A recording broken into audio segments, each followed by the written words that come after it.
salaamaaleykum wa rahmatullahi taala wa barakaatu mbokk yi seetaan Le Monde à Dakar nuyu nañ leen kenn ku ci nekk ci turam ak santam di leen ziar bu baax a baax di am mbégte ànd ak yéen ci li nga xamante ni moom mooy la grande interview bi ñu fas yéene amal ak Serigne Mbacké Ndiaye Serigne Mbacké Ndiaye moom mooy président convergence libérale patriotique muy CLP di leen fàttali ne moom moo fi nekkoon jamonoy Abdoulaye Wade le porte-parole du gouvernement xam naa ne kenn du ko présenté ti ñëpp xam nañ ko Serigne Mbacké Ndiaye nekk nit ku nga xamante ni ku am présence la ci li nga xamante ni moom mooy milieu politique bu Sénégal boobaak léegi ay intervention ak ay analyse am waaye ay prise de position aussi nit ñëpp xàmmee ko tey ñu fas yéene waxtaan ak moom ci li nga xamante ni moom mooy actualité politique bu Sénégal waaye ci convergence bi nga xamante ni moom la créé ñu fekk ko fii mu nekk ci li nga xamante ni moom mooy benn rencontre bu mu amal ak cadre bi dinañ ci waxtaan lu yaatoo yaatu monsieur Ndiaye ginnaaw bi ñu la nuyoo di la ziar bu baax a baax ñu bàyyi la nga nuyoo ak ñi nga xamante ne ñoo ñuy seetaan ci Le Monde à Dakar. waaw jërëjëf moom maa ngi lay nuyu di nuyu Sénégal yëpp ñi nga xam ne ñu ngi ñuy seetaan ci biir réew mais surtout ñu nekk ci bitim réew parce que ni ma koy waxee nekk bitim réew metti na boo feebaree doo xam koy doo gis koy waxal boo sonnee doo xam koy waxal gisoo préfet gisoo gouverneur gisoo leneen gisoo mbokk gisoo dara malgré tout ñoom ñu ngi nekk bitim réew di góorgóorlu am fulla ak fayda am jom donc saa bu ma nekkee ci plateau ñoom la sama xel di njëkk a dem ndax yàlla baaxee na ma bokk Sénégalais yi nga xam ne xëy na li ñuy dem bitim réew bari na gis leen nañuy nekkee muy loo nga xam ne lu doy waar la lu yéeme la kon dañu leen di nuyu ni ma koy waxee saa su ne it kàddu gu ñu fi génnee yàlla nay njariñu Sénégal ku fi dégg lu ko naqari nga jéggal ñu ko parce que suñu yéene mooy wax lu baax wax luy defar waaye nag ànd ak dëgg. jërëjëf monsieur le ministre xam naa ne balaa ñuy dugg ci waxtaanu politique bi jamono ji seetlu nañ li nga xamante ni moom mooy violence yi bari ci Sénégal lool agression yi ak faatante bakkan yi tey soo amoon un message à lancer à l'endroit des autorités mais à l'endroit de la population aussi lan ngay wax. waaye yow de dafa mel ni dañu déggoo ndax ñi ma toogal ni muy le secrétaire exécutif national de la CLP xam nañ ni tey suñu point central waxtaan mooy violence bi am ci réew mi moom lañu doon waxtaane bi ngeen di ñëw te bi may xam ne ñi ngi yéen a ngi ñëw xamuma woon ni xamuñu woon sax ni lii dina am violence bi dina am ni bi ñuy jàpp ni di ngeen ñëw fekke sa suñu ndaje bi donc muy loo nga xam ne dañ koy ñaawlu ba fu ñaawlu yem te it nag li ñuy wax ni bugguñu doon magum xamoon naa ko dañu doon magum waxoon naa ko ndax maa ngi fàttaliku Abdoulaye Daouda Diallo nekk na ministre de l'Intérieur ma dem wax ko lii may wax Aly Ngouille Ndiaye nekk na ministre de l'Intérieur ma dem wax ko lii may wax def nañu fii conférence de presse du benn yoon du ñaari yoon di insister ci mesures yoo nga xam ni gouvernement war na ko mën a jël pour que violence bi mën a jeex ci réew mi am nañu police bu xarañ jàmbaar lañu ñu ngi liggéey guddeeg bëccëg suba ak ngoon am nañu gendarme yu xarañ ñu ngi liggéey guddeeg bëccëg suba ak ngoon di def lu ñu mën mais matériellement techniquement humainement matuñu pour mën a sàmm kaaraange askan wi d'accord ak yeneen facteurs yoo nga xam ne donc proposition bi ñu ci jëkkoon def ñun ginnaaw bu ñu ko ñaawloo mooy ni na état du Sénégal jël l'armée sénégalaise boole leen ci ñi nga xam ñooy sàmm kaaraange askan wi ndax tey bu doon ne da nga bëgg a jël 10 000 policiers en ci benn jour dëgg la nit ñaa ngi ci réew mi est-ce que am nga alal joo ko jëlee est-ce que am nga matériel boo ko jëlee boo leen jëlee il faut nga former leen jëral 10 000 gendarmes ci le même jour même problème mooy posé mais tey ñi nga xam ne ay soldats lañu bokk ci réew mi am une formation parce que militaire u Sénégal d'abord de tout le temps dañu mën sax nekk ñoo nga xam dañu leen a respecté partout dans le monde mais rawatina tey parce que bu njëkk ñu bëri ñu doon dem armée dañu doon dem ba xëy na amatuñu sax liggéey wala amatuñu fu ñu jëm ñu soog a dem duggi armée mais tey les plus grands cadres boo leen fekkee ñu ngi ci biir armée bi bac plus nangam ñi am licence ñi am maîtrise ak leneen ñoo nekk ci biir armée bi donc am nañu les compétences qu'il faut encore une fois je lance un appel au ministre de l'Intérieur addina dafay dox les méthodes archaïques yi nga xam ne moom lañ daan gérer addina amatul léegi addina nen lañ koy doxale la preuve boo déggee en termes de communication réew moo dem dañ naan la les forces de défense et de sécurité ça veut dire armée ak police ak gendarmerie benn la léegi parce que addina bi mooy doxee noonu dès lors que dañuy wax les forces de défense et de sécurité mais les forces de défense boole leen ci li war a mën a indi sécurité réew wóor na ma ni le jeune militaire bi tëdd ci camp Bargny wala mu tëdd fële Thiaroye wala mu nekk ci camp Wakaam wala camp bu mënti doon dana ko metti bu xëyee dégg ni à 100 mètres à 50 mètres à 20 mètres ci fi mu tëdd di nelaw agressé nañ fi wala rey nañ fa nit moom mënul na intervenir te joxuñu ko les moyens d'intervenir donc il faudrait que état bi jël ces mesures yi ñuy wax naan ay armée lii mooy rôle am police lii mooy rôle am gendarmerie yooyu c'est dépassé en mesure à situation exceptionnelle mesure exceptionnelle bakkanu doomu aadama du caaxaan boo demee tey en Casamance mais foo jaar militaires yi ñu assurer la sécurité et pourtant Casamance ci biir Sénégal la bokk pourquoi néewuñu oui en Casamance police moo war a intervenir gendarmerie moo war a intervenir fii foo mënti jaar ci rencontre les militaires ñu assurer le service d'ordre donc nañ leen indi en renfort police mi ngi taxaw gendarmerie mi ngi taxaw ñu indi armée bi en renfort muy benn mesure deuxième mesure c'est l'électrification des villes et de nos quartiers dëkk bu amul lamp yu doy leerul sécurité mënu fa am beneen bi ci des mooy population bi nañuy participer ci loolu da ngay gis par exemple koñ boo dem am na ay anciens militaires ay anciens gendarmes anciens douaniers anciens bu ñu leen impliqué woon même dans les quartiers mën nañu créer ay brigades de vigilance yoo nga xam ni dañuy indi jàppale police jàppale gendarmerie jàppale armée mais kenn impliqué wu leen donc ñooñu il ne demande qu'à servir nañ leen woo boole leen ci seen xalaat seen expérience et tout seen métier may na leen ñu mën ci indi une contribution et ça aussi c'est extrêmement important maintenant la mesure forte que nous demandons mercredi c'est le conseil des ministres moom la ñu waxtaanee léegi ñu ngi demander au président de la République ñu commencer le conseil des ministres du mercredi par une minute de silence nous demandons à tous les Sénégalais fu ñu mënti nekk mercredi boobu ñu àndandoo à partir de 10 heures ñëpp observer une minute de silence ñun parti politique yi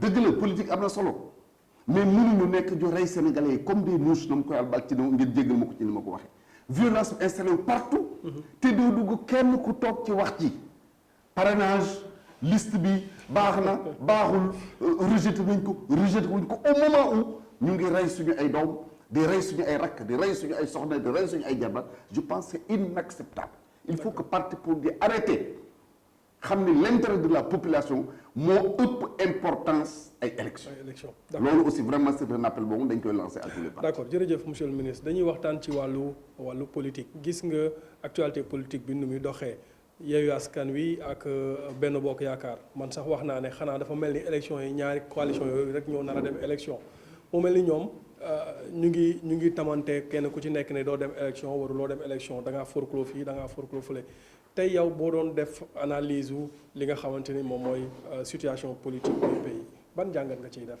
nañu appliquer loi mu jeex nañu appliquer la loi dans toute sa rigueur ku am dëgg am nga dëgg ku amul dëgg amul dëgg passé nañu jamono yu waxtaan ak ay weccante ak ay labiso président de la République dafa lancer un appel pour un dialogue national. oui. ñi bëgg dem ñëpp dem nañu. ñu créer benn commission chargée du dialogue politique le président Famara Sagna jiite ko. man ci commission boobu ci laa bokkoon. ñu waxtaanee processus électoral code électoral parrainage lépp te ba ñuy commencer waxtaan bi dañu tëral benn code de conduite président lu ñu lu ngeen d'accord ma appliquer ko. d'accord ñun ñu ne lu ñu d'accordul ñu jébbal ko moom mu def arbitrage. kon waxtaan passé na lan moo fi des. mooy kenn ku nekk yamal ci sa cër ñu appliquer la loi dans toute sa rigueur loolu mooy lan wax nañu ni au niveau de Dakar. oui. listu Yewwi Askan Wi. respecté wuñu parité. n'est-ce pas. oui. liste bu respecté wul parité dañ koy invalider. déclaré irrecevable. irrecevable.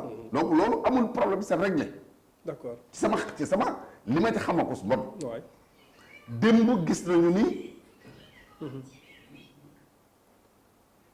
démb gis nañu ni Yewwi Askan Wi def na conférence de presse. oui. pour wax ni Benno Bokk Yaakaar listam également respecté wuñu parité. ci proportionnel national bi. proportionnel bi la liste les suppléants nañu appliquer la loi. La loi mooy liste bi respecté wul parité cette liste est irrecevable c'est clair mais mooy lan attention faut qu'on se comprenne bien. D'accord. Liste nationale dafa am une liste de titulaire am une liste de suppléants. Oui. La liste de titulaire amul problème. Donc amul problème de recevabilité. D'accord. La liste des suppléants bu dee ne respecté wuñu la parité elle n'est pas recevable. Mais du benn liste xanaa. Non justement du benn liste. C'est là où ñenn ñi def erreur. Du benn liste. xam nga bala ngay am suppléant. da ngay am titulaire. Oui. bala ngay am suppléant da ngay am titulaire c'est vrai. bu ñu invalider liste titulaire yi suppléant day daanu parce que bala ngay am suppléant titulaire mooy jàll. D'accord. mais bu ñu invalider liste suppléant yi du laal titulaire yi sont pas liés. En termes clairs. D'accord. Équipe de football da ngay dugal 11 ci terrain bi am ay remplaçants n'est-ce pas. D'accord. mënoo am remplaçant bi amul titulaire. mais loolu est-ce que maanaam ku jegi xam nañ ko wala am na benn loi bu wax loolu tamit. ñaari am na loi justement am na loi parce que dañu amoon cas bu mel noonu ci ay élection locale. D'accord. Au niveau de Fandène loolu dama ci bokkoon en 2014 bi ñu ñëwee la cour d'appel mel ni dafa jox raison. ñi doon wax ni benn liste la ñëw à la cour suprême cassé décision cour d'appel wane ni ñaari liste yi bokkuñu. Donc ci loi ci droit. su amee loo nga xam ne nekkul ci texte.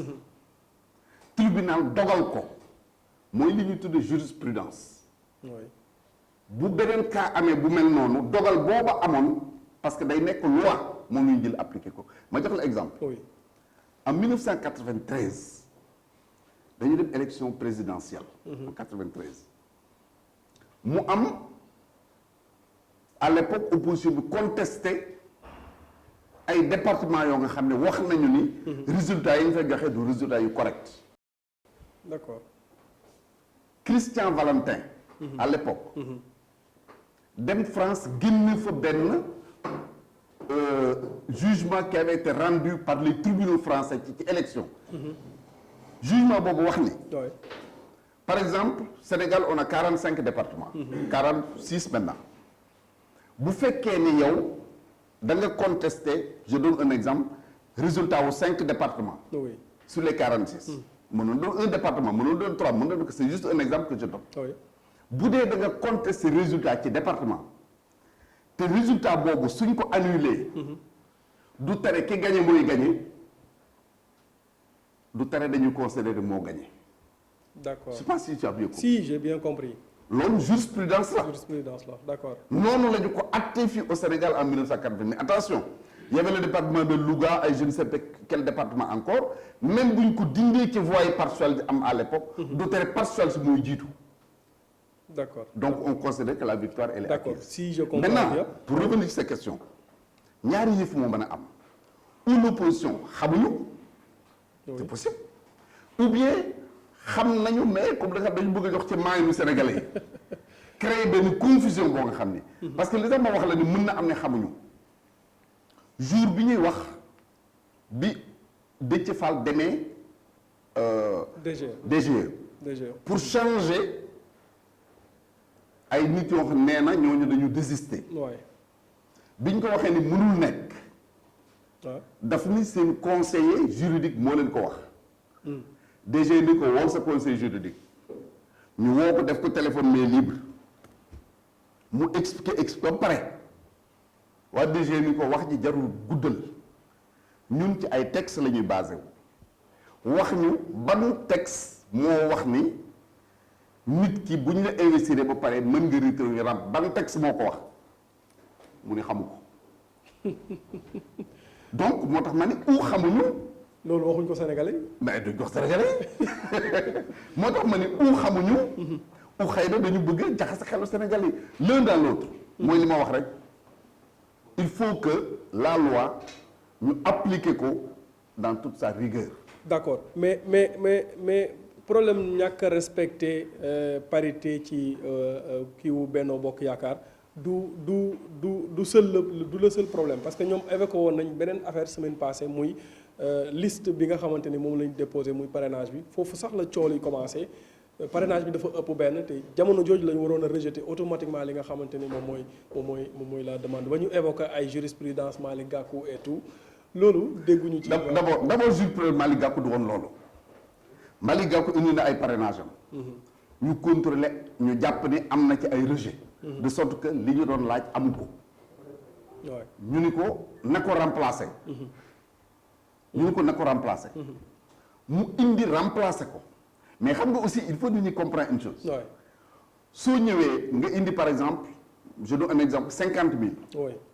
ñu contrôler gis ni manqué nga par exemple 1000. ñu la remplacer 1000 yi. nga indiwaat 1000. 1000 yooyu nga indiwaat. su ci benn baaxul dañu rejeter lépp benn. d'accord parce que mënuñu bàyyi manqué na nga dem indi ñu remplacer. ñu contrôle ñu ne manqué da nga demaat indiwaat remplace jusqu'à quand. duñ dem élection kon. duñ dem élection. loolu mooy beneen bi ci des il faudrait que wax dëgg yàlla bu ñu bëggee sénégalais yi nawuñu. ñu def ñaari yëf. di nangoo gëstu pour xam texte yi ñu rejeté lan la. ensuite am honnêteté wu di nangu dëgg gi. xam nga parrainage. mais loi bi dafa wax minimum ak maximum. moom laa lay wax maximum. xam nga parrainage. élection présidentielle. conseil constitutionnel moo koy gérer mooy gérer le parrainage. d'accord. élection yii c'est le ministre de l'Intérieur par la direction générale des élections moo koy gérer. et le code électoral dafa wax ni. structure bu ci nekk booy gérer. parrainage yow yaay définir naka nga koy gérer. avant ñuy def parrainage bii. ministre de l'Intérieur génn benn arrêté. génne arrêté j'ai le après mën naa lu génnal numéro arrêté bi d'ailleurs génn benn arrêté publier ko wax ni booy déposer liste. buñ la laajee par exemple 50 000 bu la boo nga joxe 1 million de parrainage. buñ ko dugalee ci machine bi buy contrôle ba egg ci 50 000 yi. machine bi day taxaw. le logiciel s'arrête boo eggee ci le maximum lépp lu ca tegu et noonu la ko loi noonu la ko article arrêté bu préciser lépp lu ci tegu c'est nul et non avenu. mais arrêté boobu nekkul en vigueur. si li ñu wax parce que gisuñu ko teeluñu koo gis bokk ci journal officiel ginnaaw bi ñu déposé ba pare lañ indi arrêté bi def ko journal officiel. waaw xam nga aussi soyons honnêtes gis nañu ba tey une loi votée promulguée ñu toog 1 mois 2 mois 3 mois 4 mois 6 mois mosu ko génn journal officiel. mais une loi votée boo xamante ne yow ñi ngi ko séqal. mais attends est-ce que non attends moo tax ma wax la léegi ni la. suñu bëggee sénégalais yi respecté ñu. waaw xam nga joueur de football mënul dugg ci terrain te xamul lan mooy touche xamul luy corner xamul ñaata joueur nekk ci terrain. mais Déthié Fall wax na jotul arrêté Ousmane Sonko nee na gisul arrêté nee nañ arrêté bi kenn gisu ko. ils sont libres de dire que gisuñu ko mais arrêté bi mën naa la génneel numéro arrêté bi jox la ko. Sénégal ñi nekk ci arène politique bi yëpp. muy la société civile. mu Ndiaye Cissé laa di ngeen di ko dégg à la rajo. à la télévision. société civile am nañ ko. Sénat am na ko. tout le monde am nañu arrêté bi. jox nañ leen numéro bi la date et tout c'est le 22 ou le 27 avril en tout cas c'est dans le courant du mois d'avril. maintenant li jar a préciser foofu. mooy bala ñuy mën a jël arrêté. pour organiser. le parrainage dafa am lu koy jiitu. mooy bu président la def jëlee une loi. jël un décret pardon. pour wax ne les élections fixées tel jour. la élection yi. boo xoolee ci code électoral ci ngay gis ne ñu wax na ne la 83 jours avant la date des élections war nañu déposer le parrainage telle date avant war nañu déposer la liste des candidats ainsi de suite tant que fixé wuñu la date des élections yooyu mënu ko def bi ko président fixé ba pare ci le ministre de l'Intérieur jël arrêté maintenant pour wax ne parrainage bi nii lañ koy contrôler. D'accord. Donc à ce niveau maintenant mais jaaxaan la gisuma jadd bi nag mënuñu ci dara. mais ku gis li xew tey bu Yewwi Askan Wi génnee def conférence de presse ci ngoon nga Benno Bokk Yaakaar def conférence de presse ñuy jiñante est-ce que réellement ñaari coalition yooyu yow ci sa gis-gis bëgg nañ ñu dem élection est-ce que amul lu nekk ci suuf tamit. bon ñële xaw ma man du ma nettali géej bu jàpp xaw ma bëgg nañ li ma xam mooy. waaw coalition bi ma xam. yàgg nañu préparer pour dem élection te pare nañ pour dem élection te gis nga Macky Sall bi ma gis. dara ñorul lu élection yi loolu moom j'en suis sûr daf koy gérer au millimètre près sans mu bàyyi moindre détail il le gère. waaw parce que élection yi dafa am impact direct ci élection présidentielle yi. bon est-ce que am na impact élection naturellement mënul ñàkk sax mais attends. xam nga local yi non xam nga local yi Mahmoud Saleh dafa génn ne élection locale yi dafa am impact ci élection présidentielle yi ñëpp di wax ne kon Macky Sall dafay waajal 3e mandat léegi ñu ñëw ci élection législative yi bu fekkente ne locale yi moo am impact législative yi mënut a ñàkk a am impact. non xam nga mënul bañ a impact ci élection présidentielle mais impact réel bi sax du élection présidentielle. waaw mais d'ici les élections présidentielles foofu la impact bi gën a taxaw parce que. mënuloo bëgg a former un gouvernement au lendemain des élections législatives. te gouvernement boobu ngay former assemblée ba muy jàkkaarloo du fa am majorité. donc enjeu réel bi loolu la mooy dañu bëgg am une majorité à l'assemblée pour continuer à dérouler le programme bi nga xam ne ça a été proposé par le président de la République qui est le plan Sénégal émergent. donc absolument il faudrait que ñu am loolu. d'accord dañuy wax ci convergence libérale patriotique. dégguñu ko et patriotique et bi moom chaque jour nga fàttali ma ko. xam nga lu tax non xam nga lu tax. quand on dit convergence libérale patriotique ça veut dire que ñëpp ñi ci nekk c'est des libéraux. or mën nga bañ a nekk un libéral mais nekk un patriote. d'accord moo tax le et là est important. d'accord tous les libéraux et tous les patriotes ont leur place dans la CLP. boo tax mais insister sur le et. d'accord. élection li locale la ñu jógee dégguñu ci convergence bi élection législative lañ jëm dégguñu ci convergence bi on a l'impression que ni convergence bi existé wul am na ku ma mos a waxal barki démb mu ne ma Serigne Mbacké Ndiaye convergence bi moom kese la amul benn nit. donc kooku xëy na nekkul Sénégal d'abord alors mais ko la CLP est le seul parti les témoins sont là en 5 ans bu def 2 congrès. D'accord. En 5 ans. Premier congrès au CICES, vous étiez tous présents. Deuxième congrès le 9 avril à Sorano. Ñun dañu décidé woon et peut-être ñooñu xam nga aussi boo nekkee ci réew da ngay suivre la fa xew. di bañ a di tiit di wax. Nous avons dit à l'occasion du congrès que ñun suñu option première moo doon dem seul aux élections législatives. Parce que loolu mooy suñu conviction ñun gëmuñu ay alliance pour aller à des élections mais dañu nekk ci benn alliance. Dans la mouvance présidentielle. Le président demandait à tous ses alliés. ñu ànd dem parce que enjeu yi wax nga ko léegi bokk na ci. D'accord. te mode d'élection bi am au Sénégal. xam ne au niveau des départements boo rawee benn carte. tu prends l'ensemble des députés du département. nous avons dit nous en tant que CLP dañuy sacrifier ñun suñu bopp. pour bañ a perte loo la mouvance présidentielle un seul département. prenons le cas du département de Dakar 7 députés. benn voix wu Ali Ba mi toog benn voix am mën na tax nga perte wala nga gagner les 7 députés qui sont dans le département. D'accord. Donc nous avons dit même bu ñu def violence sur nous-mêmes danañ ko def pour sauver notre coalition. Lors des dernières élections municipales anecdote dafa am benn candidat boo nga xam ne dafa wax sama grande sœur 2 fois ni ko dama lay seet si pour nga jàppale ma. sama grande sœur toog préparé di ko xaar ñëwul. mu votel beneen liste bi.